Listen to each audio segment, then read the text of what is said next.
दुनिया को बताने की ज़रूरत है? अरे वो आतंकवादी भेजकर हमारे निहत्तों पे गोलियां चलाता है, उसने कभी जवाब नहीं दिया। वो तो साफ मना करता है मैंने नहीं भेजा, फिर ये आए कहाँ से? आज भी वो मानने से इनकार कर रहा है। और उसके लिए हम कमेटी क्यों बनाए कि हमने हमला क्यों किया? भाई कर दिया। पीएम से क्यों मांग कर रहे हो? डोनाल्ड ट्रंप को चिट्ठी लिखो, वो पुंछ का नाम लेगा। मोदी क्यों लेगा? उसको क्या लेना देना है? अरे जब हिंदुस्तान का फैसला करने वाला ट्रंप है तो अमेरिका को चिट्ठी लिखो, अमेरिका से गुजारिश करो कि पुंछ के अंदर जो मामलात हुए हैं, जो लोगों की मौत हुई है, उनके बारे में बात करो। बस जंग से कहाँ हुआ? सरकार 10 लाख देकर एक मजाक कर रही है, कुछ लोगों की जानें गई हैं। और उसके अलावा अगर अभी तक कुछ लोगों को जो नुकसान हुए हैं, जो माली नुकसान हुआ है, उसकी भरपाई अभी तक नहीं की है। एमएलए डोडा महराज मलिक पीर पंजाल के दौरे पर हैं। पाकिस्तान की जानिब से की जाने वाली शेलिंग से जो कुंबे मुतासिर हुए हैं उनसे मुलाकात कर रहे हैं। इस वक्त बाइला में मौजूद हैं, इनसे बात करेंगे। महराज साहब, आपने सूरत हाल देखी, कारी मोहम्मद इकबाल जिसे नेशनल मीडिया के कुछ चैनल ने टेररिस्ट करार दिया, अब आप यहाँ पहुँचे हैं और हद तो ये है कि अब तक माफ़ी भी मांगी नहीं गई है। आपने सूरत हाल यहाँ देखी है, क्या कहेंगे? देखिए, देश के अंदर ये कोई नया नहीं है। मैंने आज भी कहा कि भाजपा के लोग और देश का नेशनल मीडिया सत्ता को हथियाने के लिए मुसलमानों को टारगेट करता है। एक तर्ज रहता है उनका, या तो उनके बोल लो, उनका झंडा थाम लो भाजपा का। और मैंने कहा दाढ़ी और मूंछ के बगैर भी मुसलमान हैं, उन्हें ये भाजपा के लोग मुसलमान कहते हैं। और जिनके चेहरे पे दाढ़ी हो और जिनका लिबास इस्लामी हो, उसे आतंकवादी कहते हैं। आज तो मैं इस घर को देखने के लिए खुसूसी आया था कि मैं भी देखूं कि जिसे देश के मीडिया ने और देश की भाजपा ने आतंकवादी बताया था, उसका घर कैसा है जी, परिवार कैसा है, इसके परिवार के अंदर लोग हैं कि नहीं हैं। बस उस आदमी को देखने आया था। उसकी ज़िंदगी तो नहीं देख पाया, लेकिन उसके चेहरे से अंदाज़ा लगा सकता हूँ। जिस तर्ज पे नेशनल मीडिया भाजपा के लोग कहते हैं, वो देखने के लिए आया था, तो देख रहा हूँ। जी, आपने तमाम लोगों से मुलाकात की है, पुंछ में, रजौरी में, मेंढर में भी आप गए हैं। लोगों से आपकी बात हो रही है, खुसूसी तौर पर जो मुतासिर फैमिली है, कुंबे हैं, उनसे बात हो रही है, वो क्या कह रहे हैं उस हवाले से? देखिए, अभी तो जंग का माहौल है, डर का माहौल था। जैसे आज की डेडलाइन थी कि अब तक सीज़ फायर है, आज के बाद क्या होगा वो अभी नेक्स्ट प्लान था।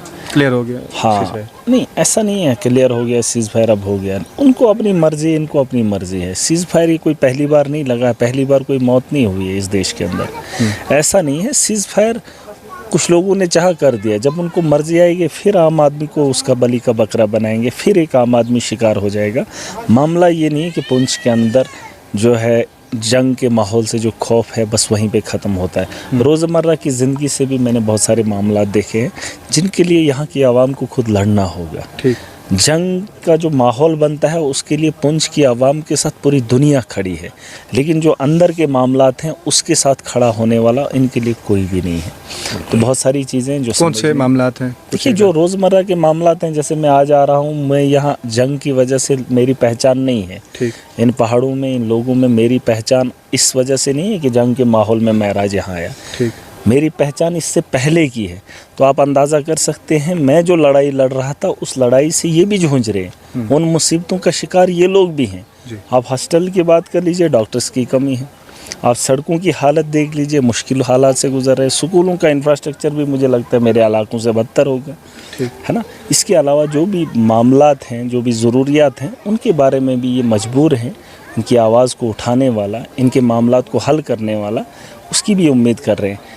वो जंगें जो हैं उसके बारे में पूरा दुनिया इकट्ठा हो सकती है, लेकिन जो अंदर के मामलात हैं वो पुंछ की आवाम को। अच्छा, कंपनसेशन को आप किस तरीके से देखते हैं? सरकार की अभी 10 से 11 लाख मरने वालों को दिया है, सरकारी नौकरी की कोई अनाउंसमेंट अभी तक नहीं हुई है। क्या आपको लगता है ये जो कंपनसेट कर रही है एडमिनिस्ट्रेशन, ये काफ़ी है? देखिए, एक जान की कीमत तो लगा नहीं सकता है कोई, लेकिन फिर भी एक रिलीफ की हैसियत से अगर देखा जाए तो ज़्यादा भी दिया जा सकता है। 20 लाख, 30 लाख, 50 लाख भी दिया जा सकता है। सरकार सक्षम है, देश सक्षम है जी। इस मुल्क के अंदर जो माहौल बना है, जो जंग का माहौल है, उससे कुछ परिवारों को जो है उनको अपने परिवार में अपने लोगों को खोना पड़ा है।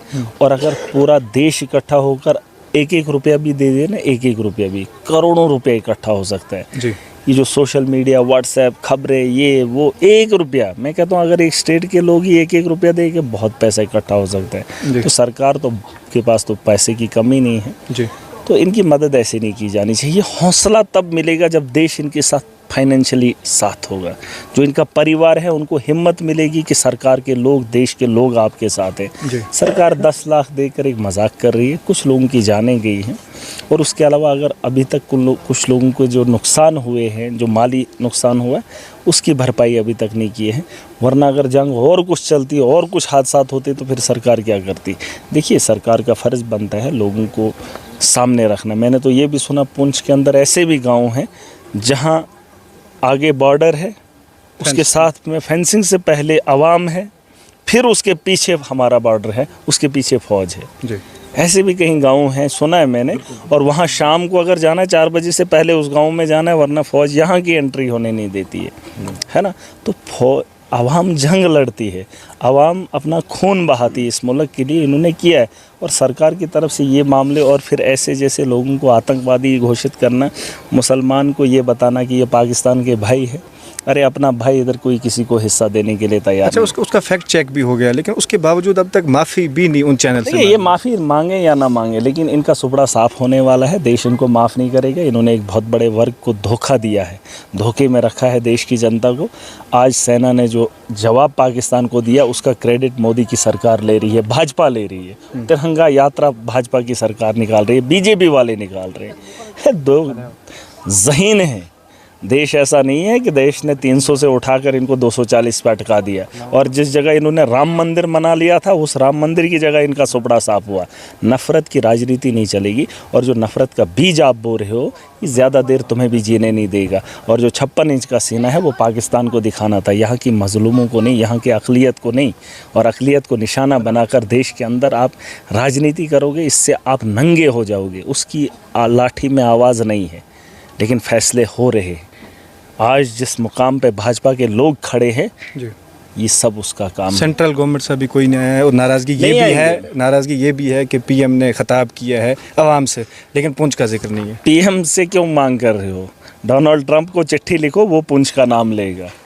मोदी क्यों लेगा? उसको क्या लेना देना है? अरे जब हिंदुस्तान का फैसला करने वाला ट्रंप है तो अमेरिका को चिट्ठी लिखो, अमेरिका से गुजारिश करो कि पुंछ के अंदर जो मामलात हुए हैं, जो लोगों की मौत हुई है, उनके बारे में बात करो। बस जंग जंग जंग जंग से कहाँ हुआ? अरे पुंछ के अंदर नुकसान हुआ, राजनाथ कश्मीर की घाटी में झंडा फहरा रहा है। अरे झंडा फहराने के लिए ये लोग जो यहाँ पर हैं, ये झंडा फहरा कर बैठे। जिन लोगों ने वोट दिया है, जिन लोगों ने सरकारें बनाई हैं, वो देशवासी हैं। आप दुनिया को बताने जा रहे हो कि हमने पाकिस्तान के अंदर हमला क्यों किया। अरे सबको पता है आतंकवादियों का अड्डा है, दुनिया को बताने की ज़रूरत है। अरे वो आतंकवादी भेजकर हमारे निहत्तों पे गोलियां चलाता है, उसने कभी जवाब नहीं दिया। वो तो साफ मना करता है मैंने नहीं भेजा। फिर ये आए कहाँ से? आज भी वो मानने से इनकार कर रहा है। और उसके लिए हम कमेटी क्यों बनाए कि हमने हमला क्यों किया? भाई कर दिया, हमारा मुल्क है, हमारी मर्जी है। वो आतंकवादी भेजता है, हमने हमला किया। तो मैं दुनिया को बताने की क्या ज़रूरत है कि हमने आतंकवादियों पे हमला किया? वो तो खुद पाकिस्तान के लोग बता रहे हैं 9 जगहों पे हमला किया। बताओ ना आप कि हमने कर दिया, बात ख़त्म। अब दुनिया को जतलाने की ज़रूरत और देश को भी दिखाने की ज़रूरत भाजपा ने करवाए। लड़े फौज ना सरदारा था। मैंने कहा है पुंछ की बात अमेरिका से करवाओ तो बेहतर होगा। देखिए, एक चीज़ मैं बताना चाहूँगा, बॉर्डर LOC पे अगर फायरिंग होती है, पूरी दुनिया परेशान होती है ना। पूरी दुनिया मातम में रही जब 26 लोगों का कत्ल पहलगाम में हुआ। जब शेलिंग हुई तो इस शेलिंग से मामलात पूरी दुनिया के बिगड़ गए, है ना। असरात सब पे पड़े। तो कहीं ना कहीं नौजवानों को मैं बताना चाहूँगा कि अगर हमला कहीं पे भी होता है तो नुकसान सबका हो रहा है। तो ये जो कराने वाला है वो एक सियासतदान है। ये जो खेल रच रहा है ये एक पॉलिटिशियन है और वो हम लोगों का इस्तेमाल कर रहा है। हम लोग समझते हैं कि सियासत हमारा काम नहीं है, लेकिन जब सियासतदान कोई काम करता है उसके असरात हर घर पे पड़ते हैं। तो इसलिए समझ जाइए कि आपकी एक एक ज़िंदगी की कीमत बहुत ज़्यादा और एक एक वोट की कीमत आपका फ़ैसला कर रही है।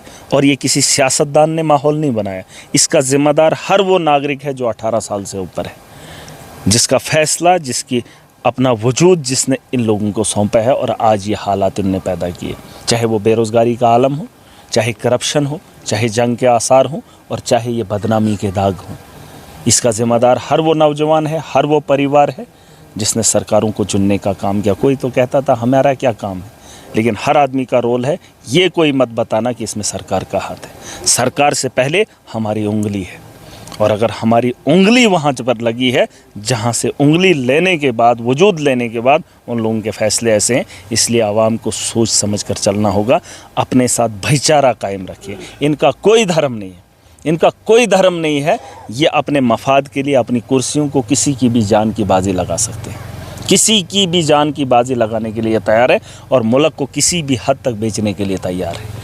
और मैं गुजारिश करना चाहूँगा नौजवानों को, अगर आपको लगता है कि मेरा सही बोल रहा है तो अपना मुस्तकबिल बनाने के लिए, संवारने के लिए, इस मुल्क की बका के लिए हमें खुद खड़ा होना पड़ेगा और इस मुल्क का बेहतर मुस्तकबिल लिखने का वक्त हमारे कांधों पे है। बहुत बहुत शुक्रिया। तो ये MLA डोडा महराज मलिक थे जो पीर पंजाल के दौरे पर हैं और वो तमाम फैमिलीज़ जो मुतासिर हुई हैं पाकिस्तानी शेलिंग के नतीजे में, उनसे मुलाकात कर रहे हैं और ये बता रहे हैं कि कंपनसेशन सरकार मज़ीद बेहतर जो है वो दे सकती है। और भी जो मामलात पहुँच के हैं वो भी यहाँ से ये उजागर कर रहे हैं। देखते रहें पंच टाइम्स के लिए वसीम हैदरी।